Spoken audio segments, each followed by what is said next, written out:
Hi guys, good morning. So, andito tayo sa Skygo branch, no, kung saan ay mayroon tayong nakikitang bagong model ng Skygo, ano.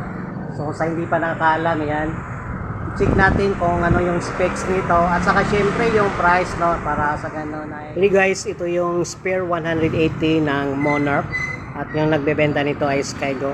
Sa unang tingin pa lang natin, kamukha na siya ni Sniper 150, ayan. Pero itong Monarch na Spare 180, yung engine niya ay 180cc. Okay, so umpisahan natin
yung disc brake niya ay maganda rin yung design na yan.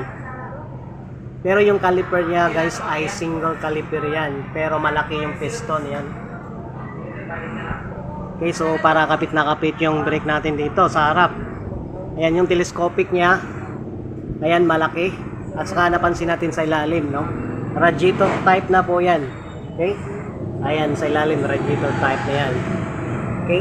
Tapos merong cover yung engine para paganda tingnan yung ano natin, yung motor natin. Okay?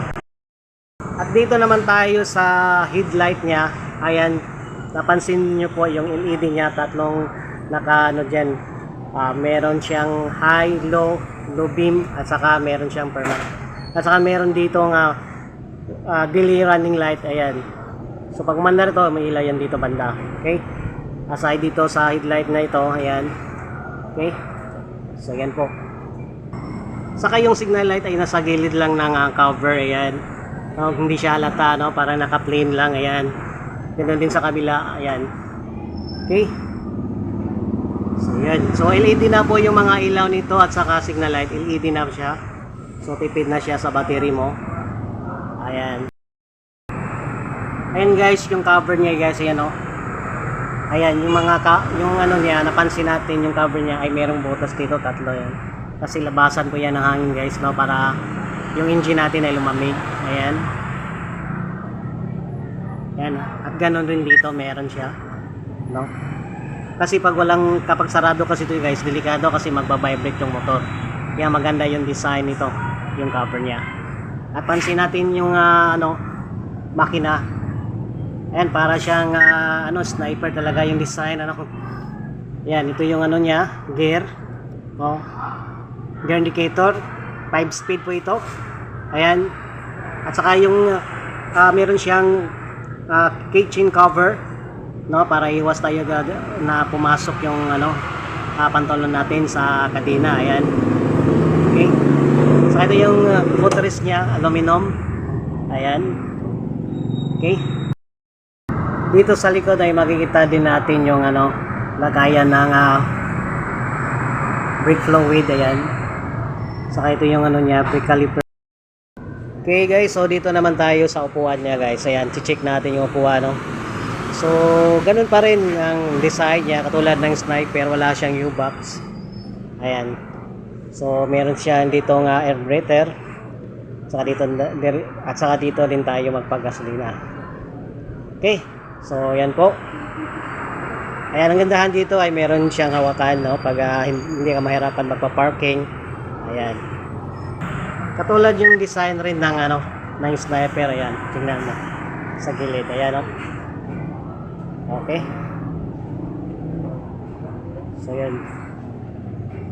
At sa maganda dito, guys, ay monoshock rin. Ayan, malambot yung shock niya kasi single shock nga lang.